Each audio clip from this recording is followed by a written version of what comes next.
नमस्कार मंडळी, स्वागत आहे तुमचं आणखी एका नवीन ब्लॉगमध्ये. मी माधुरी. चला, माझ्या दिवसाची सुरुवात कशी असते. दिवसाची सुरुवात तर झालेली आहे 5 वाजेपासून, पण आता रुद्रांशला रेडी वगैरे करून दिला. मी पण रेडी झाली आणि त्याचं लक्ष पूर्ण टी व्हीमध्ये आहे. कारण टी व्हीमध्ये ना त्याचे आवडते आता सकाळचे कार्टून लागतात, मग ते दिवसभर देत नाही. आणि खरंच खूप छान आहे ते कार्टून, मला पण आवडते बघायला. पण ही सकाळची वेळ इतकी घाई गडबडीची गोंधळाची असते ना, मला इतकी घाईघाई होऊन जाते. आणि याचं लक्ष पूर्ण टी व्हीकडे असते. उठल्याबरोबर मग टी व्ही बघतो आणि मी पण बघ म्हणते, आता मन तरी फ्रेश होतं ना मुलांच्या. माझं घरातलं सगळं आवरलेलं आहे. स्वयंपाक पाणी, लादी पोचा, झाडू. फक्त कपडे धुवायचे आहेत. चहा नाश्त्याचे भांडे आहेत ते धुवायचे आहेत, म्हणजे घासायचे आहेत. फक्त आता रुद्रांशला शाळेत सोडायचं हा पहिला काम आहे.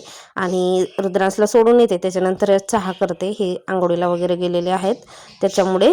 आणि मी आता चहा बंद केला. जवळपास 15-20 दिवस झाले असतील की पूर्णपणे चहा बंद केला. साखर स्किप करायची म्हटलं आहारातून, बघू आता काय होते. कारण मी शुगर चेक केला होता, तर माझा शुगर ना 130 होता. नॉर्मलच आहे, जास्त काही आहे नाही हाय वगैरे. पण नको असं, पण मी चहा पिते, पण भरपूर कमी प्रमाणामध्ये पित होती. पण म्हटलं थोडंसं पिण्यापेक्षा पूर्णपणे बंदच तर करून बघू. आणि खरंच मला अजिबात चहाची वगैरे आठवण येत नाही. मी एवढी चहा एडिक्ट नाही आहे, त्याच्यामुळे भेटलं नाही भेटलं तरी चालते. बघा, रुद्रांशची तयारी झाली, रुद्रांश तयार झाला. आणि ही माझी सेल्फी स्टिक खराब झाली तर हाच नाचवतो रात्री सकाळ संध्याकाळ.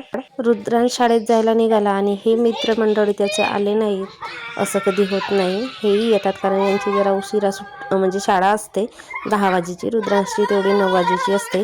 मग सगळे येतात, गदा मस्ती यांची चालू असते. आणि लहानपणीचे दिवस आठवले ना हे दृश्य बघून आपल्याला. संध्याकाळी शनिवारी होता आमच्या गावचा आठवडी बाजार. मी तर संध्याकाळी जाते 5:30 वाजल्यानंतर, म्हणजे 5:30 वाजता वगैरे जाते मी बाजाराला. आणि चांगलाच असतो भाजीपाला. बाहेरचे पण आता शेतकरी लोक पण विकायला येतात. आणि जरा आजच्या आठवड्यातला भाजीपाला जो होता तो थोडासा असा महाग होता. मिरचीचे भाव तर इतके महागच आहेत बाबा. बाकी वांगे वगैरे हे जरा स्वस्त आहेत.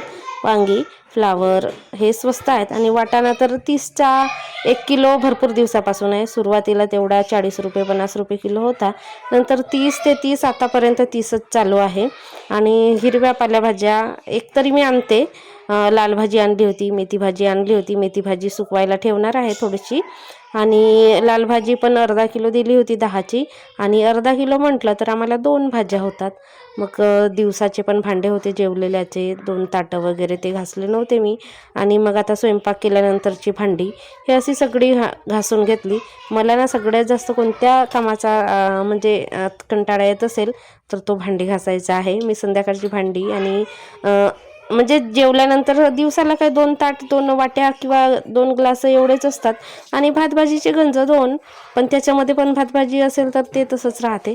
मग मी संध्याकाळी सगळे मिळून घासून घेते. सो थोडं थोडं घासायला कंटाळा येतो. एका दमात का टोपलाभर घासला ना तेवढा कंटाळा नाही येत. तर असा होता आजचा दिवस. सकाळच्या 5 वाजतापासून एवढी बारिश होते की असं वाटते की पावसाळाच चालू आहे. बिचाऱ्यांनी कपडे घातले होते, त्यांचे कपडे पण वरच आहेत बघा. कपडे नाही काढले, इतका पाऊस होतो आहे.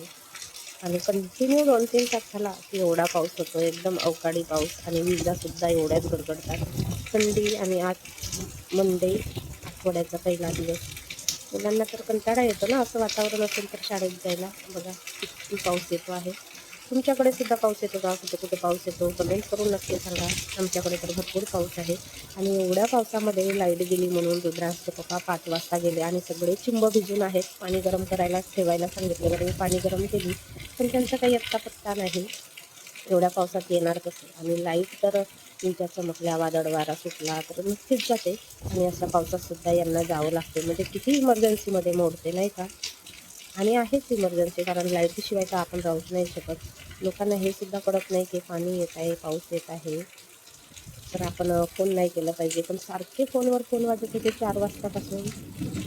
तर ते गेले. आणि बघा आतासुद्धा विजा कडकडत आहेत भरपूर. एवढ्या जोराचा पाऊस चालू आहे आमच्या भागामध्ये. तुमच्या भागामध्ये येतो का? कमेंट करून नक्कीच सांगा. शनिवार मार्केटमधून हरभरा आणला होता, 1 किलो आणला होता. पण काय म्हणतात, हे घाटे कमी असते आणि त्याच्यामध्ये ते हरभऱ्याचे झाडच जास्त असतात. थोडेसे खाल्ले, मग थोडेसे होते आता, तर म्हटलं आता भाजून घेऊया आपण ताव्यावरती. आणि भाजायला घेतलं. रुद्रांशला आवडतो, कुरडा आवडतो, कच्चे हरभरे आवडतात. आणि त्याच्यासाठीच म्हणून मी भाजून देते.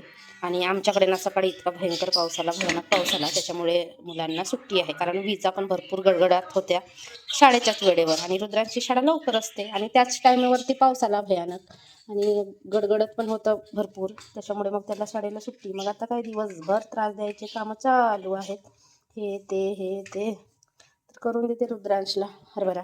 आणि हा जो फ्लावर पॉट आहे इथे ठेवला बघ, किती धूळ बसली, म्हणजे किती धूळ बसते. आता इथून मी पुसत असते पण ह्या फ्लावर पॉटला नाही पुसली.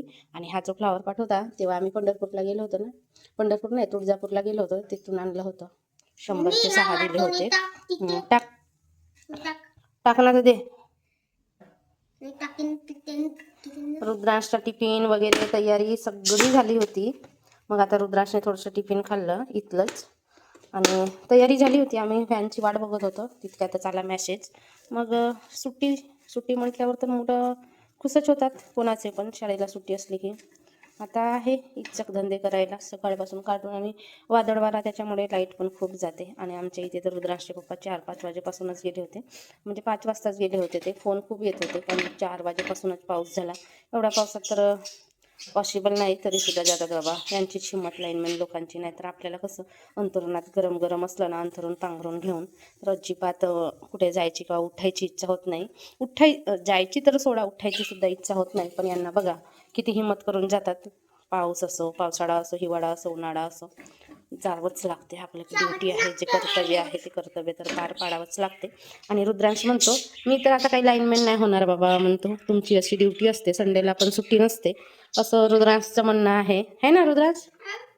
तू नाही होणेवाला आहे ना लाईनमॅन? नाही. आत्ता वाजले आहेत दुपारचे 12:15. आता हरभरा वगैरे भाजून दिलं याला, आणि मग मी जेवायला घेते. मला याचं झालं जेवण, आणि मला तब्येत बरी नव्हती माझी, त्या औषधी वगैरे पण चालू आहेत, त्याच्यामुळे जेवण खावण करून औषधी खायचं आणि थोडासा आपला आराम करायचा. झोप तर मला येत नाही, मी दिवसाला झोपत नसते. तर असा होता आपला ब्लॉग.